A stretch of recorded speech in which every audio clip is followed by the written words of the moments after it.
नमस्कार, मैं हूं आंचल सिंह और आप देख रहे हैं NMF news. Operation blue star की 39वीं बरसी पर अमृतसर के स्वर्ण मंदिर में लोगों ने भिंडरावाले के पोस्टर लेकर खालिस्तान के समर्थन में नारे लगाए हैं। ये वीडियो सोशल मीडिया पर वायरल हो रहा है। आप भी सुन सकते हैं कि किस तरीके से भिंडरावाले का समर्थन किया जा रहा है।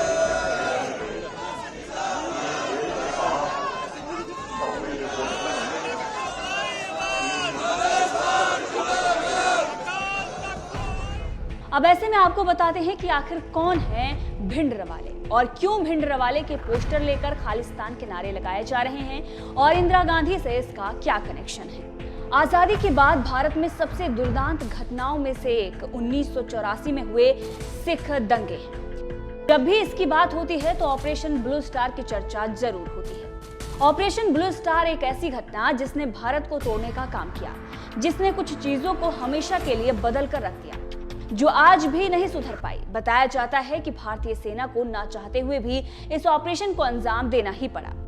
लेकिन सवाल यह है कि आखिर क्या मजबूरी थी, आखिर क्यों उस वक्त की पीएम इंदिरा गांधी को सेना को कार्रवाई करने का आदेश देना ही पड़ा। अमृतसर के स्वर्ण मंदिर में सेना को क्यों और कब प्रवेश करना पड़ा। आतंकी जर्नैल सिंह भिंडरावाले को कब मौत के घाट उतारा गया। चलिए इन सभी सवालों के जवाब आपको देते हैं। सबसे पहला सवाल, ऑपरेशन ब्लू स्टार को क्यों अंजाम देना पड़ा। मीडिया रिपोर्ट के मुताबिक पंजाब में 70 के दशक के आखिरी और 80 के दशक के शुरुआती सालों में हालात खराब हो रहे थे। 1978 में बैसाखी के दिन सिखों और निरंकारी सिखों में हुए खूनी संघर्ष में 13 निरंकारी मारे गए। निरंकारियों के प्रमुख बाबा गुरबचन सिंह की 24 अप्रैल 1980 को दिल्ली में गोली मारकर हत्या कर दी। इसके बाद 1983 में स्वर्ण मंदिर के अंदर सीढ़ियों के पास डीआईजी एएस अटवाल की भिंडरावाले के समर्थकों ने हत्या कर दी। भिंडरावाले का खौफ ऐसा था कि पुलिस को शव तक पहुंचाने में 2 घंटे लग गए। अक्टूबर 1983 में एक बस में सवार हिंदू समुदाय के 6 लोगों को गोली मारकर उनकी हत्या कर दी गई। अब इन दिनों हालात बेकाबू होते जा रहे थे। हालात बेकाबू होता देख प्रधानमंत्री इंदिरा गांधी ने पंजाब की अपनी ही दरबारा सिंह सरकार को बर्खास्त कर दिया। खुफिया इनपुट ये था कि अगर हालात नहीं सुधरे तो पंजाब हाथ से निकल सकता है। ऐसे में इंदिरा गांधी ने ऑपरेशन ब्लू स्टार के लिए हरी झंडी दी।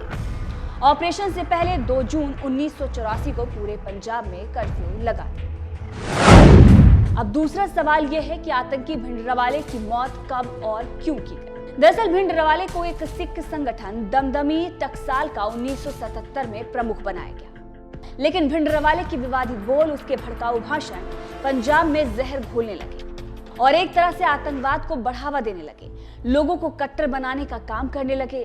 वही निरंकारी समाज के बाबा गुरबचन सिंह की जब हत्या हुई तो उसमें 20 लोग पकड़े गए।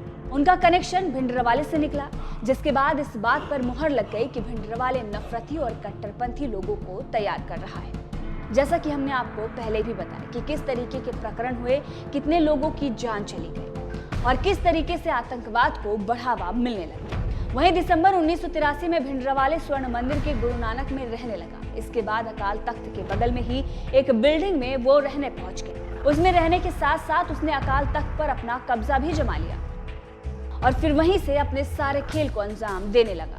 खालिस्तान समर्थक आतंकवादी भी उसी के साथ स्वर्ण मंदिर में ही रहने लगे और फिर उस वक्त की पीएम इंदिरा गांधी के आदेश पर 5 जून को रात 9:30 बजे हरमंदिर साहिब के अंदर भारतीय सेना को एंट्री की और ऑपरेशन ब्लू स्टार को चलाया गया, जो कि सुबह तक चला। 6 जून 1984 की सुबह 6 बजे से पहले इसे अंजाम दे दिया गया। भिंडरावाले और उसके कमांडर शबेग सिंह को सेना ने मार गिराया और वहीं ऑपरेशन ब्लू स्टार को लीड करने वाले लेफ्टिनेंट जनरल कुलदीप बराड़ ने एक इंटरव्यू भी दिया था और उन्होंने बताया था कि भिंडरावाले को मार गिराए जाने की सुबह हमें खबर मिली, जिसके बाद 6 जून 1984 की सुबह करीब 10 बजे हम लोग स्वर्ण मंदिर के अंदर घुसे। लेफ्टिनेंट जनरल कुलदीप सिंह बराड़ ही ऑपरेशन ब्लू स्टार के हीरो थे। तो आपने देखा कि किस तरीके से ऑपरेशन ब्लू स्टार को अंजाम देना पड़ा और किस तरीके से एक मजबूरी बन गई थी।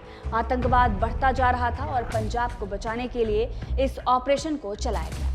सेना नहीं चाहती थी कि वो इस तरीके से किसी भी ऑपरेशन को अंजाम दे, लेकिन जब हालात बिगड़ते गए तो प्रधानमंत्री के इशारे पर इस पूरे ऑपरेशन को अंजाम दिया गया। बहरहाल इस खबर को लेकर आपका क्या कुछ कहना है, कमेंट करके जरूर बताइएगा।